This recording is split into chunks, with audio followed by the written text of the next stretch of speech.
बाहर की सफाई सबसे पहले जरूरी है। जो बाहर से साफ नहीं है अंदर से साफ नहीं होगा, और जिसने बाहर से सफाई करनी सीख ली है तो उसके अंतर की सफाई भी अपने आप हो जाएगी। बाहर की बुराइयां तो इंसान को दिखाई देती हैं, लेकिन मन की बुराइयां जो छिपी रहती हैं उनके लिए महापुरुषों ने इस तरह की वाणी बनाई। वो दूसरों को नहीं, अपना ही नाम लेके बता दिया कि हमारे अंदर ये दोष भरे हैं। उन दोषों का कारण भी बता दिया। एक होता है संग, एक होता है कुसंग, और एक होता है सत्संग। संग तो किसी का भी हो सकता है, भला बुरा हमें नहीं पता, अनजाने में संग हो जाएगा कुछ समय के लिए। लेकिन एक संग होता है जिंदगी भर निभाने का। शादी की है, वो पति और पत्नी का जो संग रहना है वो भी संग है, उसको हम कुसंग नहीं कह सकते, लेकिन उसमें दोनों तरह की बातें मिली हुई हैं। अगर वैचारिक भिन्नता हो जाती है तो वो अच्छा नहीं रहता, और विचार उनके मिल जाते हैं, एक दूसरे का प्यार होता है तो संग बड़ा अच्छा होता है। दूसरा होता है कुसंग। कुसंग क्या होता है कि आदमी गलत आदमियों के साथ उठना बात करना हो। अब बुरे आदमी की पहचान क्या होगी कि जिन बुराइयों को आप छोड़ना चाहते हो और वो बुराई उस इंसान में हो, आप लाख बहाने बनाओ कि मेरा क्या मतलब है, वो रहेगा, मैं तो ये ऐसा करता नहीं, वो करता होगा।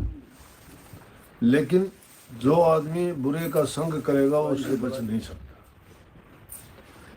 क्योंकि वो जो भी बात करेगा तो उसके दिल से तो वही निकलेंगे जो उसके हृदय में है।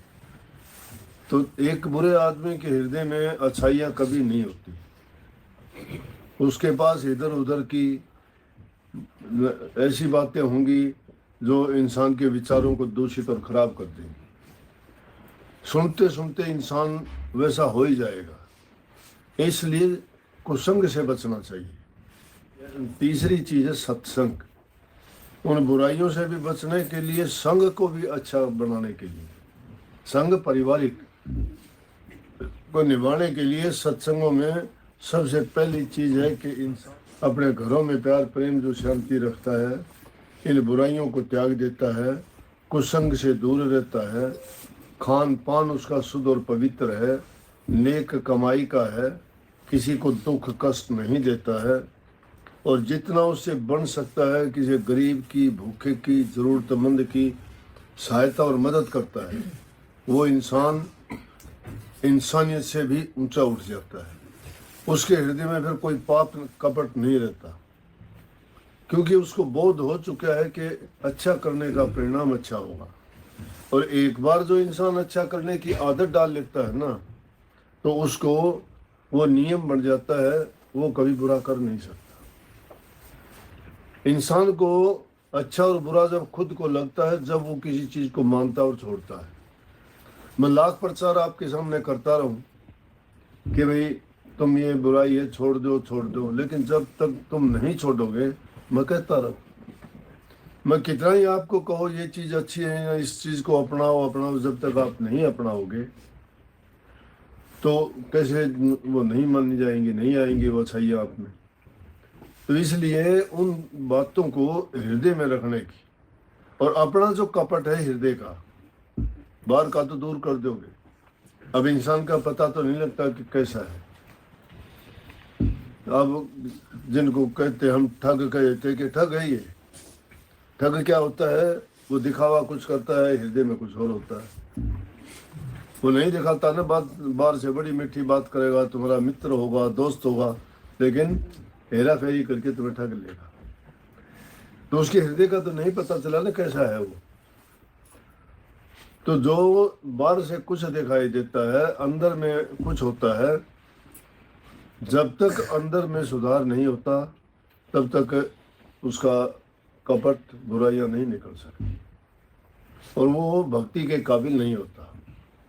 मैं कहता हूँ परमात्मा को सुबह उठते हो, तुम्हारा इष्ट है, गुरु है, देवता है, जिसको भी तुम मानते हो, जिसमें तुम्हारा विश्वास है, सुबह उठते ही आप में ज़्यादा कुछ नहीं कर सकते, जब भजन में बैठते होगे थोड़ा बहुत, तो उस समय बैठ के और मन से तौबा कर लिया करो कि सतगुरु, मालिक, प्रभु, परमात्मा या जो भी आपका इष्ट है उसको साक्षी करके सामने रख के कहो कि मैं गुनहगार हूँ। जैसे कहा ना कि बख्शो मेरे दाता, कि मैं गुनहगार हूँ। गुनाह मैं जानबूझ के नहीं करता तो भी अनजाने में हो जाते होंगे, क्योंकि कई बार हम सामाजिक प्राणी हैं, स्वार्थ के बस, लालच के बस, परिवार वाले हैं, किसी मोह के बंधन में फंस के अंधे हो जाते हैं, किसी स्वार्थ के कारण जो हम कुछ ना कुछ उल्टा सीधा कर बैठते हैं। इसलिए सुबह उठते ही अगर प्रार्थना करते हो तो एक तो आपको अपनी जांच करने का तरीका आ जाएगा कि आप हृदय से कहोगे। जब ये बात कहोगे तो आपको कुछ किया हुआ याद भी आएगा, मैंने गलत किया। तो तौबा अगर करोगे कि मालिक मैंने जो गलती करता हूँ आप मुझे बख्शो। जाने में नहीं, अनजाने में होता है वो तो है, लेकिन जानबूझ के भी होता है मेरे से। इसलिए आप बख्शनहार हो। आपके सामने ही उन गुनाहों का निपटारा हो सकता है। तो भजन अगर कम करते होगे तो भी हृदय की शुद्धता और पवित्रता इन विचारों और ख्यालों से आएगी।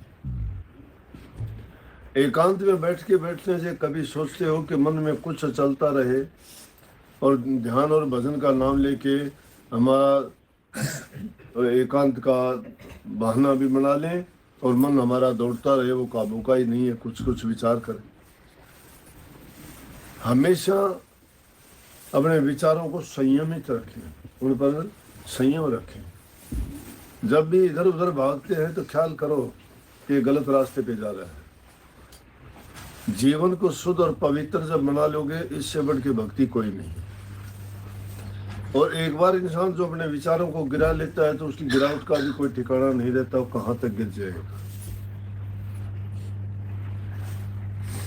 इसलिए शुद्ध और पवित्रता हृदय के अंदर से ही उपजती है।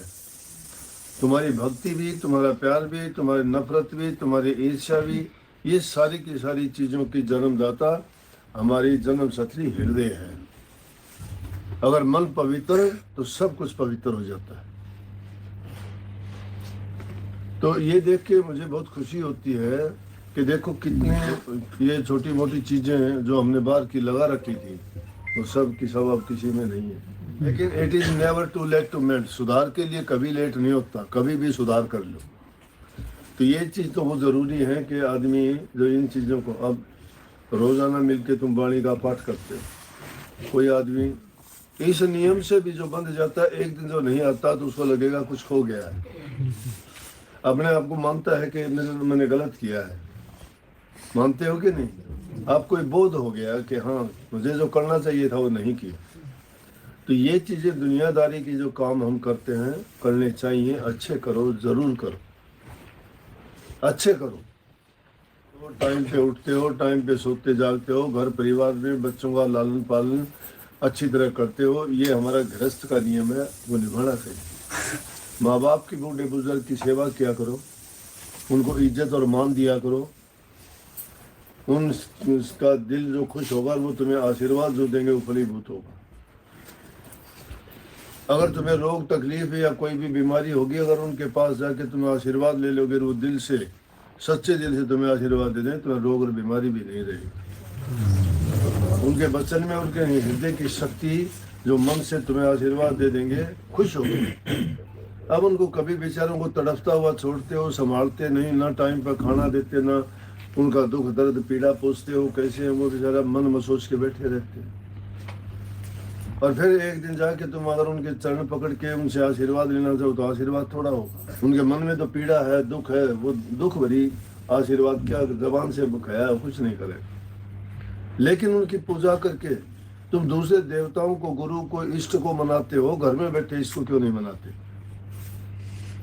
उनसे बढ़ के कोई इष्ट नहीं है। सबसे बड़ी आदत है, अजों को पीड़ा दुख दर्द देता है उसको कभी शांति और सुख नहीं मिल सकता। लिखवा लो मेरे से, उसके बदले में तुम्हें उससे भी ज्यादा पीड़ा मिलेगी। फिर तो हमेशा अपने माँ बाप की बूढ़े बुजुर्ग कोई भी हो, दूसरा भी मिल जाए तो अपना भाग सराहो कि प्रभु ने तुम्हें ये मौका दिया उसकी सेवा करने का। तुम जो सेवा करोगे उसके बदले में तुम्हें अच्छा ही मिलेगा। अच्छे का परिणाम अच्छा होता है, बुरे का परिणाम बुरा होता है। अच्छा किसी का भी करो, जरूरी नहीं है घर में ही करो। जब ऐसी आदतें आपकी हो जाएंगी, ऐसे विचार और ख्यालात आपके हो जाएंगे, शुद्ध और पवित्र हृदय जब हो जाएगा, फिर तुम अगर 5 मिनट के लिए भी ध्यान में बैठोगे या नाम का सुमन या चिंतन करोगे तो तुम्हारी सुर्ती लग जाएगी, फिर ये भटकेगी नहीं, क्योंकि पवित्र है। प्रभु नाम पवित्रता का है, वो सत्य है, सत्य नाम है, और जो सत्य हो जाता है वही उस सत्य को प्राप्त करता है। तो सत्य को पाने के लिए सत्य मार्ग पर चलो। सत्य मार्ग पर चलने के लिए सत्संग सबसे ऊंचा है, और सत्संग संतों का होना चाहिए। संत जिसने पा लिया है वो तुम्हें भी दे देगा। संत क्योंकि भक्ति करके उन्होंने अपने हृदय को रोशन कर रखा है, उन्होंने प्रभु की ज्योति को प्रकट कर रखा है, और जो खुद स्वयं प्रकाशित है उसके पास जाओगे तुम्हें भी प्रकाशित कर देगा। और जिसके पास खुद कुछ नहीं है और वो आडंबर करता है, दुनिया को देख के नकल करता है। कुछ लोग देखा देखी करते हैं, काफी लोग ऐसे पाखंडी बन जाते हैं कि दूसरों को देख के सोचते हैं कि शायद मैं करूंगा तो मुझे भी लोग ऐसा मान लेंगे। लेकिन गिद्दड़ अगर शेर की खाल पहन के चले तो क्या वो शेर थोड़ा हो जाता है? अगर उसके पीछे कुत्ते पड़ गए तो उसको आवाज जो निकलेगी तो बता देगा कि मैं गिद्दड़ हूं, मैं शेर नहीं हूं। बाणा पैर है शेर का बाणा पैर के आदमी अगर चलेगा और बोली बोले शाड़ की, गिद्दड़ की बोली बोलेगा तो कुत्ते उसको पहचान लेंगे। इसलिए ज्ञान की हाथी पर सवार जब हो जाते हो, दुनियादारी की बातों से ना डरो। नेक रास्ते पे चले हो, नेकी करते चलो, बाल बांका नहीं होगा, कोई नजर उठा के ही नहीं देखेगा। झूठ चल नहीं सकती है, सच्चाई को कोई रोक नहीं सकता। झूठे अगर कहेंगे उनको अपने मुंह की खानी पड़ेगी, और सच्चाई के साथ सबको होना पड़ेगा, आज नहीं तो कल को। पता जब लगेगा कि सच्चाई क्या है, क्योंकि सच्चाई को परीक्षा देनी पड़ती है। परीक्षा में कष्ट होता है। कोई भी परीक्षा देखो, कोई भी परीक्षा जब होती है तो कितना कष्ट होता है। तो उस परीक्षा के लिए तो कष्ट के लिए तैयार रहना चाहिए। तो भक्ति और नाम तो बहुत ऊंची चीज है, वो इतनी आसानी से मिलने वाली नहीं। तो उसके लिए भी हमें कठिन परीक्षाएं देनी पड़ती हैं, उसके लिए हमें कठिन साधना करनी पड़ती है, दुख झेलने पड़ते हैं, हर चीज का संयम करना पड़ता है, और जब मैं कहीं जाके हमें वो चीज प्राप्त होती है। तो बहुत अच्छी बात है कि उसमें मिल बैठ के आप लोग सत्संग करते हो। जितना प्यार आप करते हो, इतना प्यार अगर सब में हो जाए तो मैं कहता हूँ सारी दुनिया करती है। आप सभी प्यारी साथ संगत को राधा स्वामी जी, अगर आपको वीडियोज पसंद आती है तो प्लीज़ उसको लाइक शेयर करें एंड चैनल को जरूर सब्सक्राइब करें। राधा स्वामी जी।